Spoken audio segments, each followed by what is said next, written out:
Data collect ಮಾಡಿದ್ರಿ, analyse ಮಾಡಬೇಕು ಅಂತ ಗೊತ್ತಾಯ್ತು. ಬಟ್ ಹೇಗೆ ಶುರು ಮಾಡೋದು? ಅನಲೈಸ್ ಮಾಡೋ ಕೆಲಸ ಹೇಗೆ ಶುರು ಮಾಡೋದು? By tabulating. So the most famous way of tabulating is with the help of frequency distribution table ಅಂತ ಹೇಳಿ. ಅದರಲ್ಲಿ 2 ಥರ ಇದೆ, ಗ್ರೂಪ್ಡ್ ಆ್ಯಂಡ್ ಅನ್ಗ್ರೂಪ್ಡ್. ಬಟ್ ಇದನ್ನ ಅರ್ಥ ಮಾಡ್ಕೊಳೋದಕ್ಕೆ ಮುಂಚೆ ಫಸ್ಟ್ ಆಫ್ ಆಲ್ ಫ್ರೀಕ್ವೆನ್ಸಿ ಏನು ಅಂತ ಹೇಳಿ ತಿಳ್ಕೊಳ್ಳೋಣ. ಹುಡುಗರ, ಫ್ರೀಕ್ವೆನ್ಸಿ ಅಂತ ಹೇಳಿದ್ರೆ ರಿಪಿಟೇಷನ್ ಅಲ್ವಾ? ನಿಮ್ಮ ಫಿಸಿಕ್ಸ್ ಅಲ್ಲಿ ಫ್ರೀಕ್ವೆನ್ಸಿ ಅಂತ ಹೇಳಿದ್ರೆ ರಿಪಿಟೇಷನ್. ವೇವ್ಸ್ ಅಲ್ಲಿ ಫ್ರೀಕ್ವೆನ್ಸಿ ನೋಡಿದ್ದೀರಾ, ಆಯ್ತಾ? ಮತ್ತೆ ರೊಟೇಷನ್ ಅಲ್ಲಿ ರೆವಲ್ಯೂಷನ್ ಅಲ್ವಾ, ಅವೆಲ್ಲ ರಿಪಿಟೇಷನ್ ಆಗುತ್ತೆ. ಸೊ ಫ್ರೀಕ್ವೆನ್ಸಿ ಆಗುತ್ತೆ. ಹೌ ಆಫನ್ ಅಂತ ಹೇಳಿ ಅಲ್ವಾ? ದ ವರ್ಡ್ ಫ್ರೀಕ್ವೆನ್ಸಿ ಅಂತ ಹೇಳಿದ್ರೆ ಎಷ್ಟು ಸತಿ for particular point of time ಅಂತ ಹೇಳ್ಬೋದು ಅಲ್ವಾ? ಅದು ಫಿಸಿಕ್ಸ್ ಅಲ್ಲಿ. ಸ್ಟ್ಯಾಟಿಸ್ಟಿಕ್ಸ್ ಅಲ್ಲಿ ಫ್ರೀಕ್ವೆನ್ಸಿ ಅಂತ ಹೇಳಿದ್ರೆ ಏನು? ಒಂದು ಎಕ್ಸಾಂಪಲ್ ಇದೆ ಇಲ್ಲಿ. ನಿಮ್ಮ ಹತ್ರ ಒಂದು ರಾ ಡೇಟಾ ಇದೆ. ಈ ರಾ ಡೇಟಾ ಏನು ಅಂತ ಹೇಳಿದ್ರೆ, ನೀವು ನಿಮ್ಮೊಂದು ಕ್ಲಾಸ್ ಫ್ರೀ ಇದೆ, ಎಷ್ಟು ಬಂದಿಲ್ಲ, ಮೇಡಮ್ ಬಂದಿಲ್ಲ, ಯಾರೊಬ್ರು ಬಂದಿಲ್ಲ, ನೀವೇ ಆಟಾಡ್ಕೊಬೇಕು. ಸೊ ನೀವು ನಿಮ್ಮ ಫ್ರೆಂಡ್ ಏನು ಮಾಡ್ತೀರಾ ಅಂತ ಹೇಳಿದ್ರೆ, ನಡೀರೋ ಕ್ಲಾಸಲ್ಲಿ ಯಾರ ಹತ್ರ ಏನೇನಿದೆ ಅಂತ ನೋಡೋಣ ಅಂತ ಹೇಳಿ ಒಂದು ಪ್ಲಾನ್ ಹಾಕೊತೀರಾ. ಸೊ ಒಬ್ಬೊಬ್ಬರ ಹತ್ರ ಹೋಗಿ ಅವ್ರ ಬಾಕ್ಸಲ್ಲಿ ಇಷ್ಟೆಷ್ಟು ಐಟಮ್ ಇದೆ ಅಂತ ಹೇಳಿ ನೋಡೋಕೆ ಶುರು ಮಾಡ್ತೀರಾ. ಸೊ ಮೊದಲನೇ ವ್ಯಕ್ತಿ ಹತ್ರ 4 ಐಟಮ್ ಇದೆ, ಎರಡನೇ ವ್ಯಕ್ತಿ ಹತ್ರ 4 ಐಟಮ್ ಇದೆ, ಮೂರನೇ ವ್ಯಕ್ತಿ ಹತ್ರ 5, ನಾಲ್ಕನೇ ವ್ಯಕ್ತಿ ಹತ್ರ 6. ಸುಮ್ಮನೆ ಹಿಂಗೆ ಯಾವ ಕಲರ್ ಏನೇನು ಅಂತ ನೋಡ್ಕೊಂಡು ಹೋಗ್ತಾ ಇದ್ದೀರಾ, ಹಂಗೆ ಬರ್ಕೊತಾ ಇದ್ದೀರಾ ಸುಮ್ಮನೆ ಟೈಮ್ ಪಾಸ್ಗೆ. ಈ ಥರ ನೋಡಿದಾಗ ನಿಮ್ಗೆ ಅರ್ಥ ಆಗಲ್ಲ ಏನಿದೆ ಅಂದರೆ, ಸುಮ್ಮನೆ ನಂಬರ್ ಇದೆ ಅಲ್ವಾ?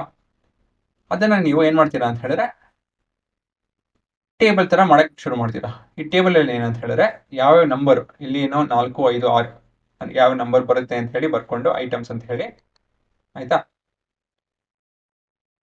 ಅದನ್ನ ನಾವು the number of times they are repeating ಅಂತ ಹೇಳಿ ಒಂದು ಟೇಬಲ್ನ ಫ್ರೀಕ್ವೆನ್ಸಿ ಅಂತ ಕರೆದು ಮಾಡ್ತೀರಾ. ಫ್ರೀಕ್ವೆನ್ಸಿ ಅಂತ ಹೇಳಿದ್ರೇನೋ ಈ ಪರ್ಟಿಕ್ಯುಲರ್ ಐಟಮು ಎಷ್ಟು ರಿಪೀಟ್ ಆಗಿದೆ ಅಂತ ಹೇಳಿ, ಸರಿನಾ?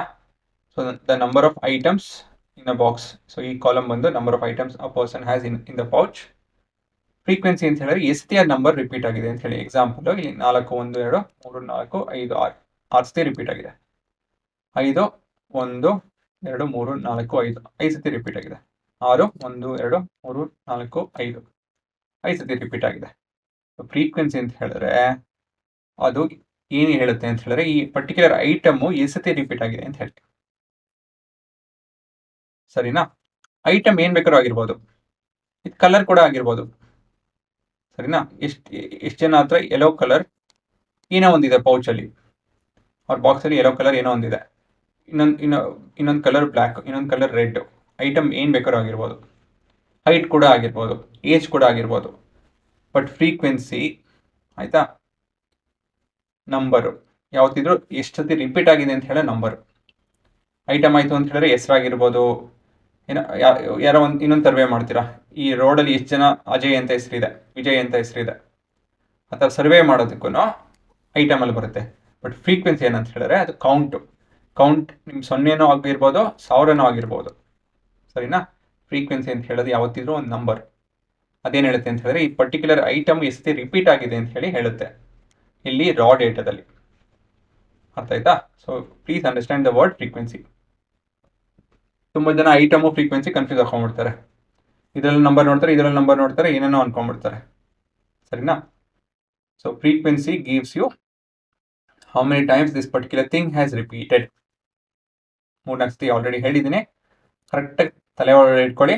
ಯಾಕಂತ ಹೇಳಿದ್ರೆ ಮುಂದಕ್ಕೆ ಹೋಗ್ತಾ ಕನ್ಫ್ಯೂಸ್ ಆಗ್ಕೊಡ್ತು.